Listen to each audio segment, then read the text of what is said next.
I am excited to start into a new study. I've been looking forward to this for a while, and it is, as I have already previewed, it is going to be a long-term study of something known as the Baptist Confession of 1689. Now, I use that title because that's sort of the official title for the book, or the document, would be a better way to say it. It's called the Baptist Confession of Faith. Now, it has several different names, okay? So you may hear people use different names to describe it. Sometimes they call it the Baptist Confession of 1689. Sometimes they call it the London Baptist Confession of 1689 to indicate where it was written. Sometimes they call it the Second London Baptist Confession of Faith to indicate its relationship to other Baptist confessions that were written by the Puritans in the 17th century. Sometimes it's referred to as the Second London Baptist Confession of Faith of 1689, which is really way too long. Most people simply just refer to it as the 1689. That's the easiest shorthand, and that's probably the one that I will use the most over the course of our time with it. It's simply referred to as the 1689. As I said, some people sometimes call it the Second Confession because it is actually the second, although technically it's the third, but it's the second confession because there was one that was written in 1644 and then another that was written in 1677. This one of 1689 is simply affirming the one written in 1677. So it's really not different from the one in 1677, but at the same time, it is an affirmation of that 1677 one. So most people simply refer to it as the 1689 confession because that is the year in which the Baptists in England said, this is our confession, okay? The previous ones we agree with, but we've said more and want to, well, all of what we want to say is written in this one, all right? So this is the confession that we're going to work with. Now, I do have quite a bit of history with this confession. I have taught this confession in a grand sense. When I first arrived at Calvary, I taught through the confession over, if I remember right, somewhere around 12 to 15 weeks. And so I went through it in a flash, and that was just to give an overview of it, sort of. I've also had the opportunity to preach chapters of it in various other venues. In 2013, twice I went to Rosemead, California and preached 4 chapters of the confession before a Chinese church in that place where it was translated into Chinese from my English and was eventually used to help Reformed pastors in China. It was called the China Bridge Conference. I was invited there by Paul Washer. I've also had other opportunities to preach it. It is the basis. It is the curriculum of the Truth for Generations camp that goes on in July of each year that I remind you of, coming up again this year. It's also the curriculum that we use for the Deep South Founders Conference, which occurs in January, coming up in just a couple of weeks. We use the confession, and each session, or each year, I should say, encompasses a chapter. And so the preachers at the Deep South Founders Conference this year will be preaching a chapter, the whole chapter of the confession, a particular chapter of the confession. Okay, so I've had, like I said, a number of interactions with this conference, with this confession. This will be the first time, though, that I've really taught through it in detail, all the way from chapter 1, paragraph 1 to the end. This will be the first time that I've done that. So it's going to take us a couple of years, probably more than that, given how many chapters there are and how many paragraphs there are and how much detail there is. I would not be surprised at all if this turns into a 5-year series. Not surprising at all. Okay. But tonight what I want to do is just give you an introduction to the confession. How many of you have ever read the confession? Okay, a few of you, all right. How many of you were familiar with it before I mentioned it? Okay, most of you, all right, very good. I suspect, however, that there's a lot of people in Baptist circles today that have absolutely no idea what I'm talking about when I say the Baptist Confession of 1689. I know this from personal experience because prior to 2002, I had no knowledge of it, even though I had been a believer for 20 years. I didn't know it existed, even though I had been a practicing Baptist for all that time. No one ever told me about it. It wasn't the basis of any of the doctrinal statements of any of the churches that we went to, and it simply didn't come up in conversation. And there's some reasons why I think it's important that we spend some time in this confession based on that as an anecdote. I think it's probably a fair statement to say that this confession is the greatest document ever written by Baptists. It's probably the most profound thing that Baptists have ever written. Baptists have written a lot of stuff, but when you come right down to it, if you're going to write a confession that summarizes Scripture the way this does, I don't think you can come up with a better document than this one. Secondly, the confession itself, as I just mentioned, is largely unknown in Baptist circles. It's rarely taught. It has profound impact on the historicity of what it means to be a Baptist in American life. But the strange part is that the vast majority of Baptists who have their heritage from the Puritan Baptists of London in the middle of the 17th century have no knowledge of what they wrote. In fact, much of Baptist history is lost on most Baptists today. Most Baptists, for example, most Southern Baptists today don't realize that the vast majority of the delegates that met together in 1845 to start the Southern Baptist Convention were Calvinists. You would think today, based on the history lessons given in most Baptist churches, that they were all a bunch of synergists. They were not. I think this confession, probably more than anything else, outlines what it makes, or what makes Baptists Baptist. Okay? What does that word mean when we say Baptists? Is it just mean that we prefer to drown our baptismal candidates instead of just getting them wet? Or is there something more to it? Okay? I would suggest to you that this confession lays out in great detail very distinct differences between what Baptists believe and what other Christians believe. And the confession itself is highly biblical in nature. It is an excellent summarization of the beliefs of Baptists from Scripture. All of the paragraphs of the confession have scriptural references in them, including those chapters that vary from other confessions, and particularly chapters that vary from other confessions. The Baptists that wrote this document included. So I think there's some very good reasons for studying it. We should know it. It should be something that's a part of our heritage as Baptists, especially as Reformed Baptists. If we're going to call ourselves Reformed Baptists, then we really ought to know what Reformed Baptists believe at their outset. When they started, when they separated themselves from the Presbyterians and the Congregationalists, what do they believe? Now, let me suggest that there are a number of reasons why Baptists avoid this confession. I'm using the word avoid both pejoratively and not. Pejoratively in the sense that, yeah, there are some Baptists who specifically say, don't read that thing, okay?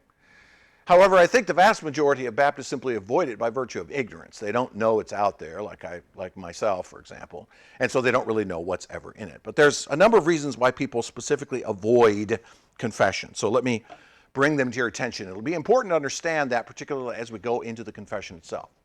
Probably the number one reason why people avoid reading confessions, especially Baptist confessions, is because, well, they're, doctrinal in nature. And that's not really what I'm interested in when I go to the church. I'm really looking for more practical stuff. Counsel me, give me therapy. I don't really want doctrine. I want just feel-good sermons and feel-good teaching. Okay? The confession is highly doctrinal in nature. I don't think I can make this any more of an understatement than to say that what the church needs now more than ever is real doctrine and a solid foundation. I mean, you look at the church over the last 100 years.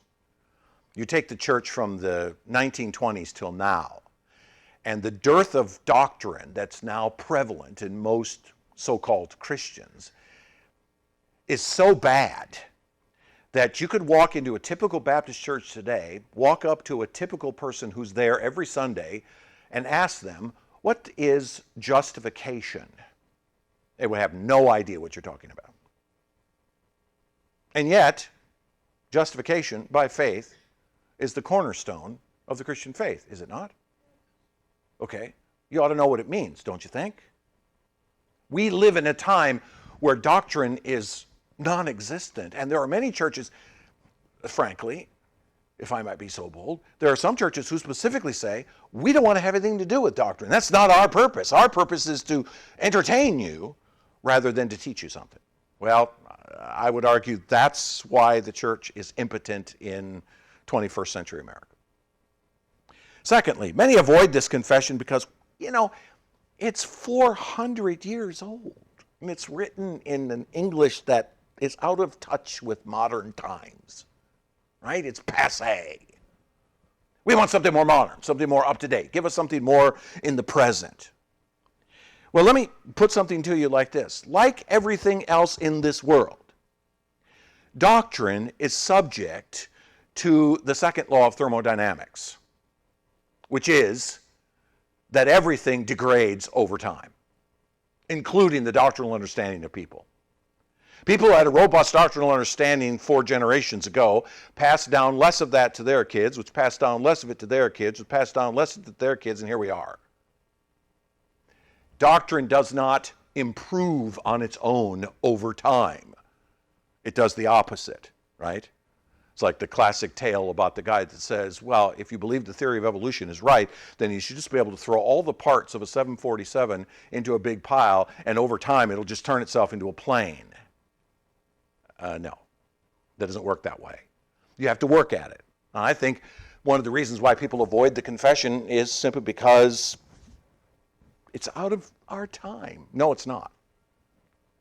Thirdly, one of the reasons why this particular confession is avoided is because its doctrine is unpopular. Okay? You're not going to be able to read the 1689 confession without coming away with the perspective that the men who wrote it were staunch Calvinists and unashamed of their view of the sovereignty of God over all things. Absolutely and unequivocally. That's not very popular today. This is a document, I should say, written by particular Baptists. I'll explain the difference in a second. Written by particular Baptists, and they were not afraid of that. And I believe that the abandonment of a Calvinistic view of soteriology has led to some very strange forms of soteriology now existing in the church. Ask people, how do you know that you're saved and what saves you? And you will get some bizarre answers to that question. It's unpopular. Some will say, well, we don't really want to study this confession because it may contain errors or opinions as an uninspired text. I mean, in chapter 26, for example, in chapter 26 in paragraph 4, the writers of this confession make this statement: neither can the Pope of Rome in any sense be head thereof, but is that Antichrist, that man of sin and son of perdition that exalted himself in the church. These guys stood and said, the guy that sits on the seat of Rome, the seat of Peter, he's the Antichrist.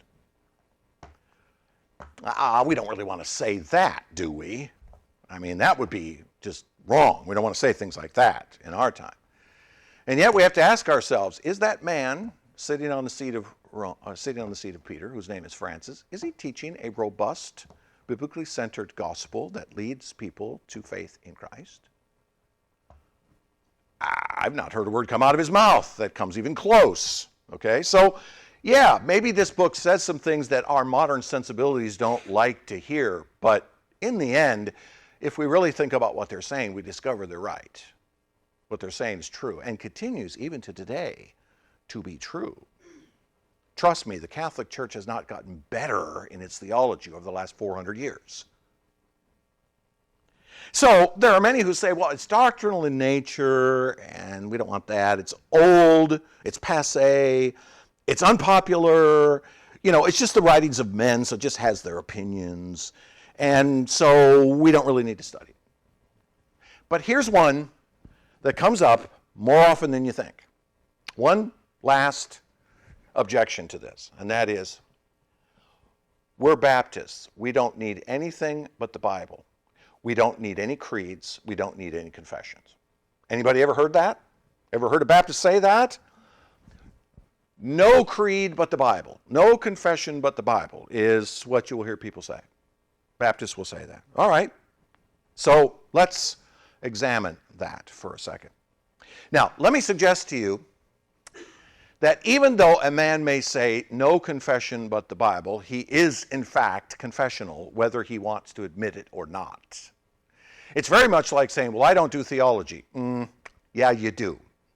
Everybody has a theology. Everybody has an understanding of God, because that's what the term means. And so by definition, if you open the Bible and begin to try to understand its precepts, you develop a confession in your head of what you believe to be true. Your presuppositions eventually get you somewhere. So the man who says no creed, no confession but the Bible is being disingenuous, because the fact is that we're all confessional, whether we want to believe it or not. We may not have our confession as systematic as it should be, which is part of the problem, right? You have confessions that are all over the place. But to stand and say, well, we don't have any creed, we don't have any confession except the Bible, is a bit disingenuous. Now, let me just, for the moment, define these two terms, creed and confession. Okay, a creed is a short formula or codification of religious beliefs. And I purposely use the word short, even though it's not in my outline. Short. It's designed to codify the most fundamental beliefs of the Christian faith. You have the Apostles' Creed, for example. I believe in God, the Father, the Almighty, maker of heaven and earth. I believe in Jesus Christ, his Son, etc.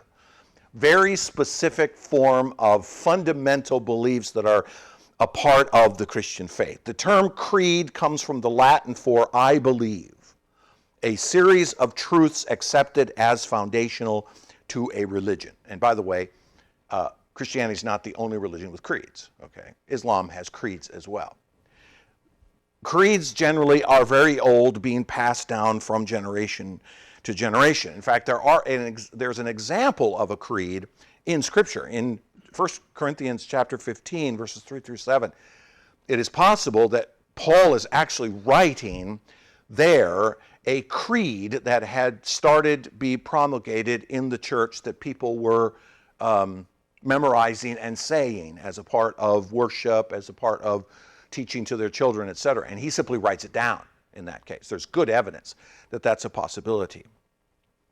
These creeds are often memorized in catechism and recited in liturgical worship. For example, in the Mass, which I participated in for 20 years before becoming a believer, we often quoted the Apostles' Creed in the Mass each week. So we would say the creed.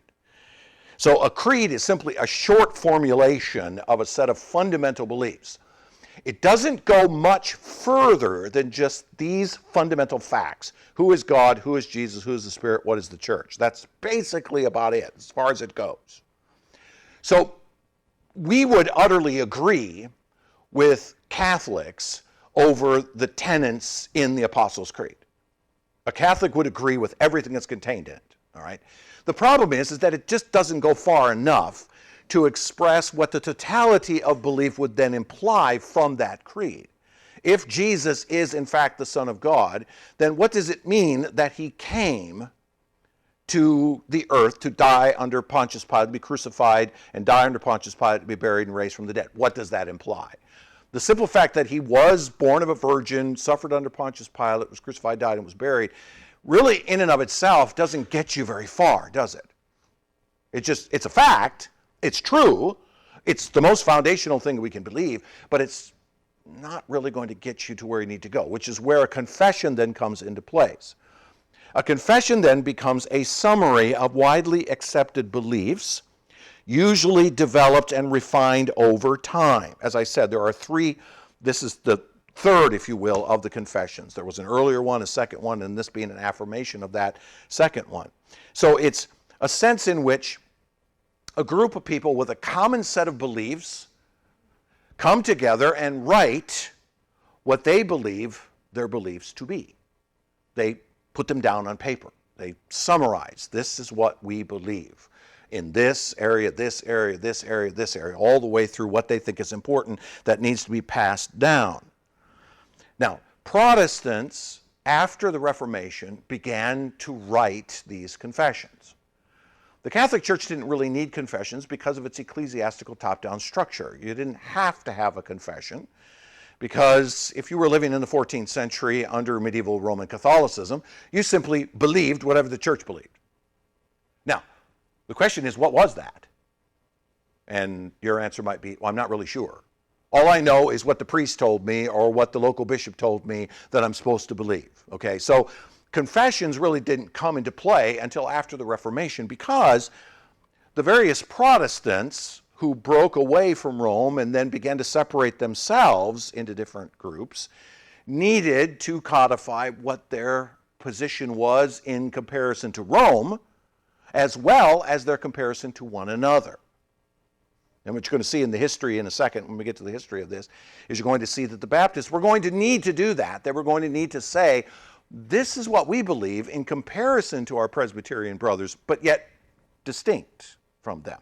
We have a different view of a few things. Okay, so confessions really began in the face of the ecclesiastical authority of Rome, and then in this case, the ecclesiastical authority of the Church of England, which, as you remember, started first, and then from that became the other Protestant groups.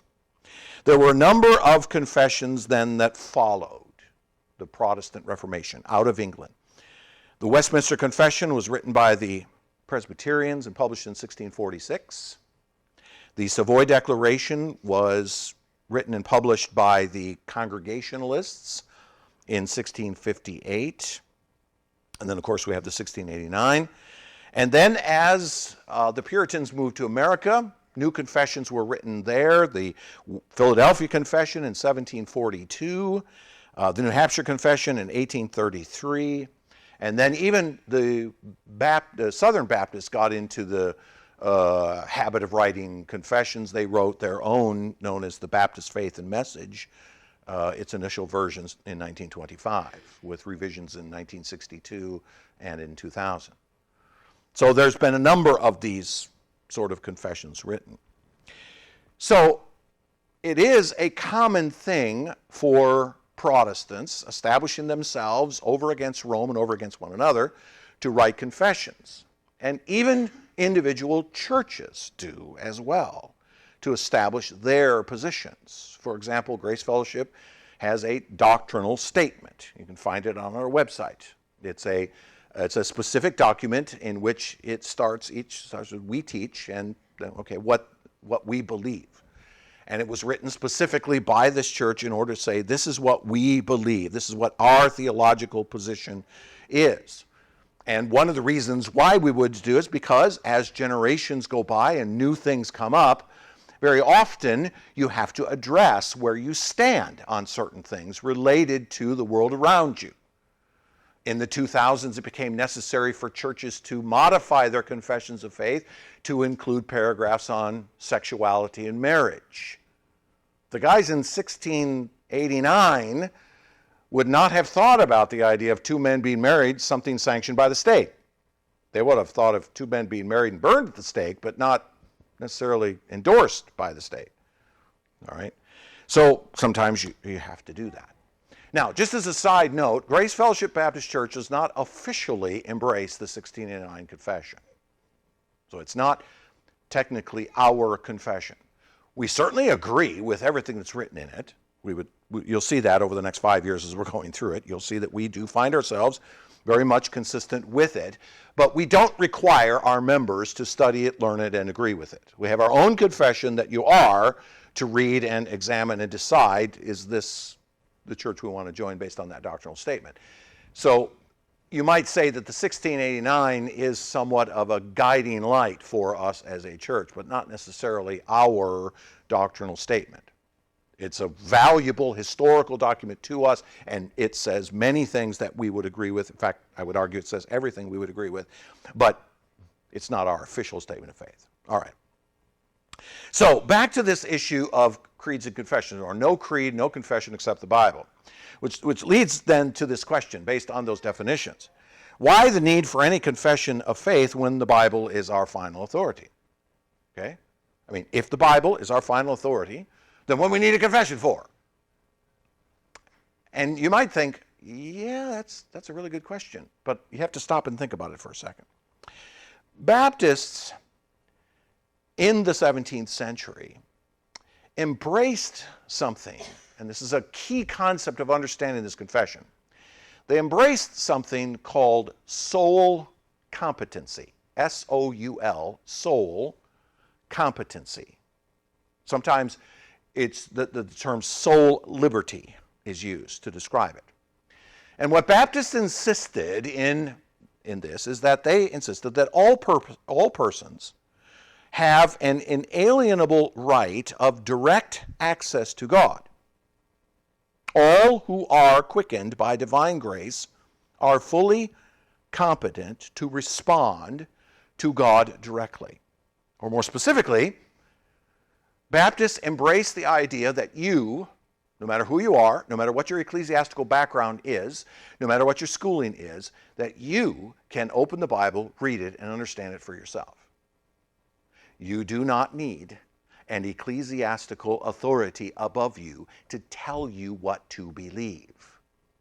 Now that's very clearly over against Rome. Now, by the way, Presbyterians and Congregationalists agree with that up to a point, okay? Baptists were the ones to say, hey, we're going all in on that idea, all right? Soul competency is the idea that you can open your Bible and understand it. You can read it, and by the power of the Spirit of God, you can understand what it says. And no ecclesiastical body is there to tell you what to believe, all right? But does this soul competency imply that individuals have the right to decide what the Bible says? Does this imply, then, that you can read the Bible and you decide for yourself exactly what is that what soul competency goes to? Because you see, on the one hand, we believe, yes, you can open the Bible, read it, and understand it. But does that give you the authoritative right to then insist that your interpretation is the right one? And the answer to that, the Baptists would say, is no. We believe that, yes, you can understand what the Bible says, and you can read it, but not under the assumption that you're getting to make up what it says or what it believes or what it teaches, but rather that it has been revealed by God. His Spirit is the ultimate arbiter of what it says, and the Spirit uses the collective to show what the Bible actually teaches, not the individual. Let me show you what I mean. Which of the following is the true way to describe 1 Peter 2:9? Which of the following is the right way? The priesthood of the believer or the priesthood of all believers? And the answer is the priesthood of all believers. You read 1 Peter 2:9, you don't come away with the impression that Christ has established you to be a priest amongst a whole bunch of other priests. That's not how Peter's writing that. Peter's writing it in the understanding of the congregation of believers which hold a priesthood. In other words, we have a tendency in modern times to have singularized 1 Peter 2:9. I am a priest of God then, according to 1 Peter 2:9. I am a priest that I get to then be the arbiter of what is true and what is not true. But that's not what Peter is saying. No. What Peter is saying is that we do not, by our individual nature, possess the right to determine truth. Now, part of the reason why this highly individualistic sense of things came about, of course, is because we live in a highly individualistic culture, do we not? In which everything is taught to you. You are in charge of your own destiny. You are the master of your ship. You get to do whatever you want to do. It's up to you. The church buys into that culture, but it's not what the scriptures teach. It's a faulty belief. The reformers buttressed the medieval clericalism and papal authority with the plural. Because in Roman medieval Catholic teaching, where was the center of theology located? In the man known as the Pope. That's still even true to today. The Catholic Church teaches that fundamentally the ecclesiastical structure of the church, which is the Pope and his cardinals, but that's really a one-person kind of thing, gets to decide all matters of faith and practice. The medieval reformers stood against that and said, no, that's not right.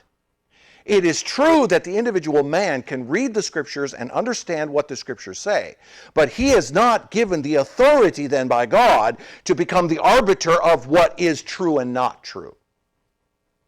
He can discover what God says to be true, but he doesn't get to decide what God says to be true, in other words.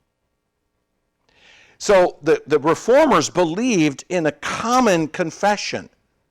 They believed in writing confessions, that they were writing as a congregation. In fact, what they called a congregatio sanctorum, the sacred congregation, the group of people that made up this thing called Baptists. And we are speaking as a group. No one individual put his name on the Baptist confession. There are a bunch of names on the confession, but no one individual stands out as the guy that wrote this confession. It is put forth by those men to say, this is what we believe. This is what we teach, which is precisely what we're doing with the confession here at Grace Fellowship, isn't it? This isn't a confession written by Wayne. This is a confession that we as a church hold to. We teach these things. So we all adhere to this, which is the question you have to ask yourself when you become a member. Do I believe this stuff? Do I believe what they believe, and do I want to throw in my lot with them because of what they believe, right? That's one of the primary questions you're asking, because you are being asked in joining the church, will you join your voice with all of the others in the church as we speak as one related to matters of doctrine and faith? That's what a confession is about. A Baptist who said no creed but the Bible, no confession of the Bible, is basically saying, I get to decide what the Bible says. Because Baptists believe in soul competency. I get to decide what it says. And therefore, I get to tell you what I think it says. And you better listen to me because I'm usually right. No, that's not how the Reformers understood it. The confession is designed to be a document that says, this is what we are saying. This is how we understand this. Over against that congregatio sanctum over there, which says something else that we might disagree with. Okay. So, the confession, the 1689, although not inspired, okay, we recognize fully this is not inspired works written by men. It provides an excellent framework of Baptist beliefs in assisting individual congregations to refine their understanding of Holy Scripture. As I said, it's a guide, it's a light which helps us to read the Bible and then say, well, we're having a trouble understanding this whole idea of, what it means to do good works before God. We're reading the Bible. What did our Baptist forefathers say about that? Okay, chapter 16 says of good works, and there's some paragraphs in here in which they talk about what it means to do good works. It becomes a guide for us. It becomes a light that Baptists have put forward. I would say that a confession is an essential tool in helping to fence what the church actually believes over against the tendency for individuals to decide what is true and not true. Because if the idea of soul competency were taken to its logical end, or better, its modern end, would be a better way to say it. If we're taken to its modern end, then every single one of you would have a completely different view of everything about Christianity. And so the only church you could ever join would be one in which you're the only member. And that's not how the Spirit of God works. The Spirit of God draws together people of common and like mind in order to establish a framework. The Reformers put forth confessions for that reason. Not to say the Bible's unimportant. No, the confession is designed to be a summary of biblical teaching, but as understood from the perspective of Baptists. Now, I'm going to say up front, I am not ashamed to call myself a Baptist. Not ashamed of that. I know there are many people in modern America that are deeply ashamed of that, and they're taking the word Baptist out of the title of their churches as fast as they can. But I am not ashamed to call myself a Baptist because we have a history. We have a history. We have a set of beliefs. I don't need to stop being a Baptist because I've stopped believing the things that Baptists believe, which is precisely what happens in many of these cases. We don't want to go there anymore. You know, it's embarrassing that we have to baptize people by immersion. No, we're Baptists. Let's be Baptists. If you don't want to be a Baptist, that's fine. I don't have a problem with that. But I'm going to call myself a Baptist. And this church, if I might speak for the other elders, is not ashamed to call this a Baptist church. We believe in Baptist principles. There are certain Baptist realities that we accept going back to the Puritans. Okay, here we are. So a confession is an essential tool. It's designed to allow the people to speak. All right, let me give you then a very brief history of where this book comes from. And I would refer you, by the way, for more information, to go to my series on church history and go to the 2 parts on the Reformation in England, which I lectured on in September and October of 2021. You find them either on Sovereign Audio or on my website. If you really want an in-depth understanding of how the Reformation broke out in England in the 17th century. During that period of time was the rise of a group known as the Puritans. The Puritans were those who left the Church of England in the early 1600s for a more pure form of worship. And in those lectures, I give you the various things that they broke away from the Church of England for. More specifically, they escaped the tyranny of a state-run church and the mixing of doctrine with politics. You remember that the Church of England was started by Henry VIII. Okay, so you want to mix politics and religion, there you go. All right. They wanted to get away from that. Eventually what that produced, as you get into the middle of the 17th century, are 3 distinct religious movements of the Puritans in England. The Presbyterians, which also found themselves in Scotland under John Knox, the Congregationalists, and the Baptists. The Baptists being the last of those to come forward. Now, there are some who say that Baptists have always been around. There's always been Baptists around going all the way back to John the Baptist. People who say that have no history at all, okay? So if you ever hear a Baptist come and say, there's always been Baptists, even in the 13th century in medieval England there were Baptists, you look at him and go, you're a fool, because there's no way to make that connection. I would also say this, if I might, just by way of putting it clear, if you trace your theology back to John the Baptist, you're not a Christian. You are still adhering to an Old Testament system, because John the Baptist was an Old Testament guy, not a New Testament guy. Okay.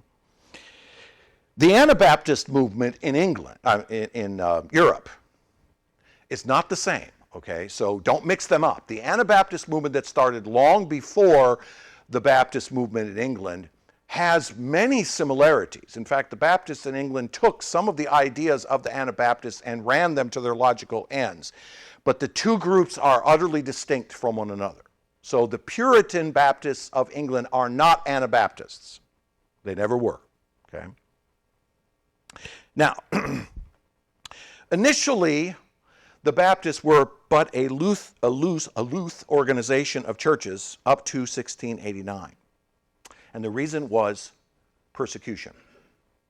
Presbyterians, well, those who adhered to the Church of England, including some kings and queens, despised Protestantism, more specifically despised the Baptists. And Presbyterians despised Baptists as well, and they were deeply persecuted up until the Act of Toleration in 1689.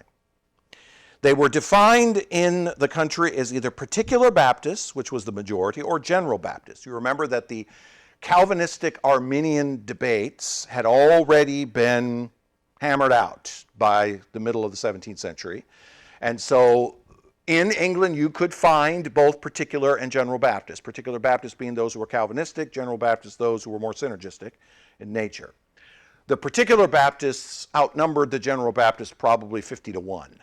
And that's why the particular Baptist confession, as we have it, won out over all the others. There were very few general Baptists floating around. They both developed confessions, but the particular Baptist documents became the standard. As I mentioned earlier, the original Baptist confession was written in 1644. It was a very short treatise because the Baptist Church at the time did not have the ability to publish under the persecution of other Protestants in the Church of England. So they wrote a very short little confession. The Westminster Confession was written in 1646. It was able to be published because the Church of England tolerated Presbyterians more than they tolerated Baptists, because Presbyterians were willing to give a little on the whole state side of the equation. The Baptist Confession of 1677 then was modeled on the Savoy Declaration, which was written by the Congregationalists in between. So after the Westminster was written, the Congregationalists wrote their Savoy Declaration, which the Baptists jumped off of. In fact, chapter 21 starts another section of the Baptist Confession that aligns itself with the Savoy Declaration more than it does with the Westminster. In fact, if you go looking for chapter 21 in the Westminster Confession to match the one in the Baptist, it's not there. Okay, so the Baptists jumped off of a later version of a confession which itself jumped off the previous one. In other words, everybody was plagiarizing everybody else in the 17th century. Okay, the Westminster, first the Baptist, then the Westminster, then the Savoy, then the Second Baptist Confession, and so on. All right. So in 1689, the Baptists realized that they needed an updated version of the much smaller 1644 confession. So they took the 1677, they buffed it up a little bit, and they published it as their new confession. The Toleration Act of 1689 gave Baptists the freedom to meet and to publish. The rise of Arminianism in England, which always follows, there was a need for this rise of Arminianism to answer its objections to the common doctrine of the time. So Baptists put forth a statement that they believed would be able to answer these objections. Okay. So by the time you get to the late 17th century, you have the three major confessions in place by the Puritans. And when the Puritans then began their moves to the States or to the New World, they took their confessions with them, but then they developed new ones as they began to grow in that continent. Now, why did these men write this confession? There's some reasons that are taken from the foreword of it. First, they wanted to answer questions regarding the common theology of the Baptists to other Protestants. In other words, they wanted to say, when it comes to the vast majority of things, we agree with our Presbyterian brothers. When it comes to the doctrine of God, the doctrine of man, the doctrine of Christ, the doctrine of the Spirit, the doctrine of sin, the doctrine of creation, the doctrine of the fall, when it comes to the doctrines of salvation, we agree with Presbyterians on all of those things. They wrote it specifically to say, don't think we're not Christians because we disagree with the Presbyterians. We don't. On all of the things that matter fundamentally as primary doctrines, we're in agreement with our Westminster friends, with a few little tweaks. Okay? You'll see some of those tweaks as we go through the doctrine, as we go through the confession. Secondly, they want to set in writing the distinctives of Baptist theology over against the other Puritans. Okay, we agree with the Puritans on all kinds of things, but there are some things we disagree with. That's why we're writing a confession. That's why we're Baptists instead of Presbyterians. So we want to put down on paper the differences. We want to make sure that you know what those differences are. And some of the areas of difference that you're going to see, for example, are over baptism and the Lord's Supper, obviously, the ordinances, church polity and how the church is designed, the relationship of the church to the state, and the relationship of the church to some modern movements that had started during that particular time, what I call social engagement, or more specifically, the rise of rationalism. Chapter 20 addresses the rise of rationalism, which was coming. This was new that the Baptists needed to address. Thirdly,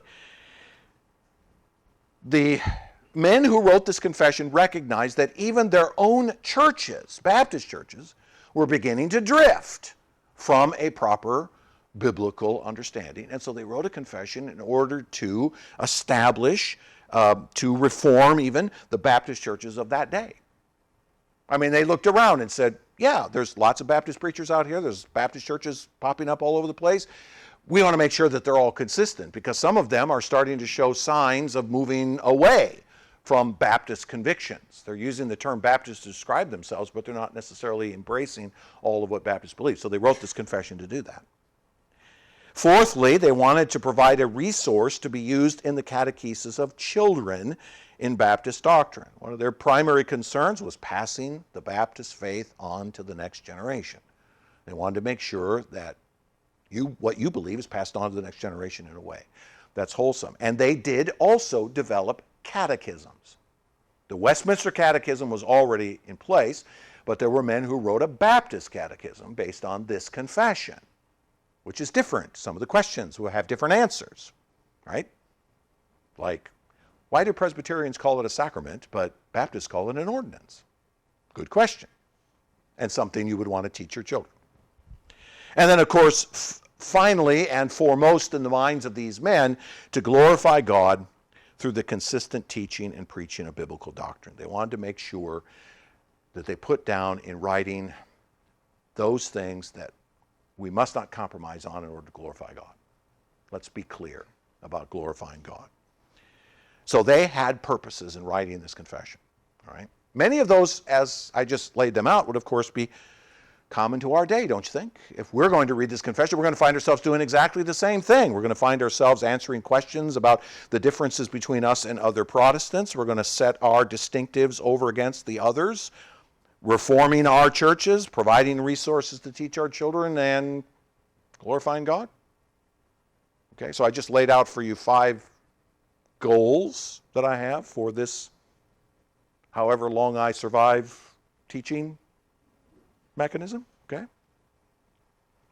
Now, let me tell you some things we're not going to be doing with this study. Here's what we're not going to try to do with this study. First of all, we're not going to teach the 1689 confession in order to supplant the confession of faith established in the founding documents of this church. Okay, that's not what we're doing. The confession that Grace Fellowship Baptist holds, that's still the confession of faith of this church. We're going to read through this and compare it to our confession, and you will see that we're pretty consistent all the way through. But this is not being supplanted. So I say that to the elders to say, hey guys, I'm not teaching this in order to make sure that we change our confessional statement. Okay? And I'm also not teaching this in order to insist that only those who adhere to this confession or its theology are welcome here. There might be some Presbyterians who come to our church and participate with us. That's okay.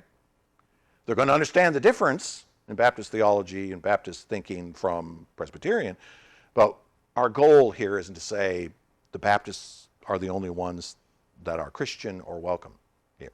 All right, so let's be clear about that. Here's what we are trying to do, though. We're trying to reacquaint ourselves with the specific beliefs that make Baptists distinct as a people, especially with those that are new to Reformed theology and polity. If you've not been involved in Reformed thinking all of your life, then this will be an opportunity for you to understand what Reformed Baptists teach and believe in a detailed sense. It also will help to reestablish any areas of diversion we might have from what makes us distinct historically. In other words, this confession may actually get us asking questions like, why is the age of the average baptismal candidate in a Baptist church today 5, when in the 17th century it was 18? Why?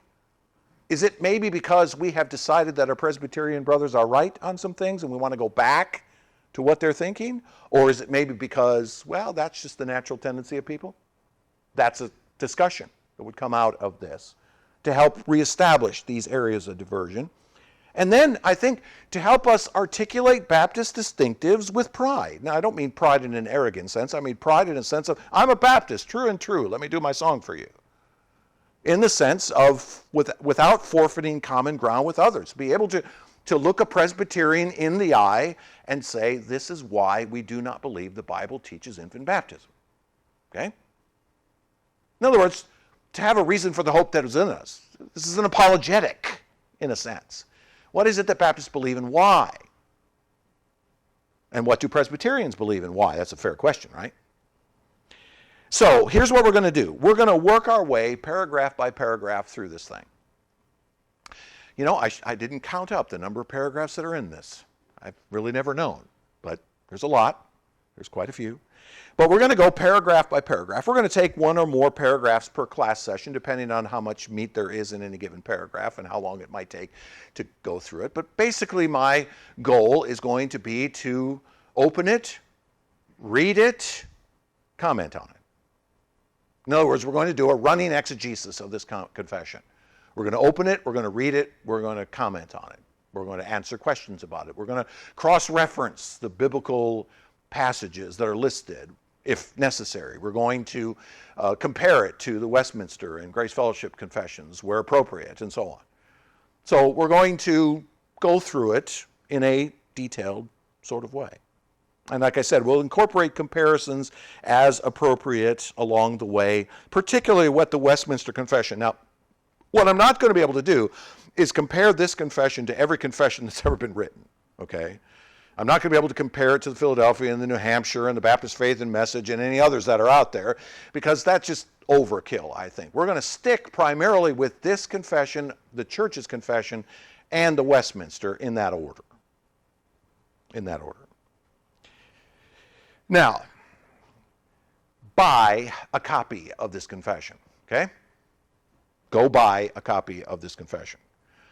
You shouldn't have to pay more than about $8 for one to get one in print, and there are several places that you can buy it virtually for free.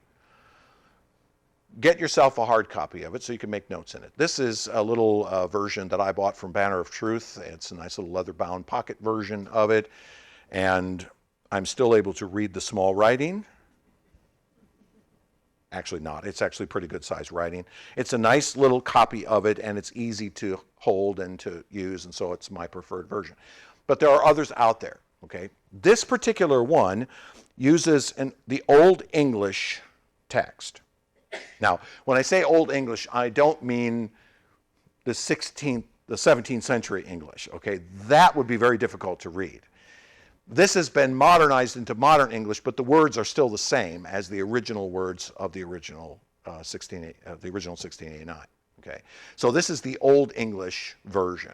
There are some updated versions that have made. Founders Org, for example, Founders Ministries, has a more modernized version in which someone went through and translated it into more modern English, took out things like diverse and other kinds of words that were sort of King James only kind of words.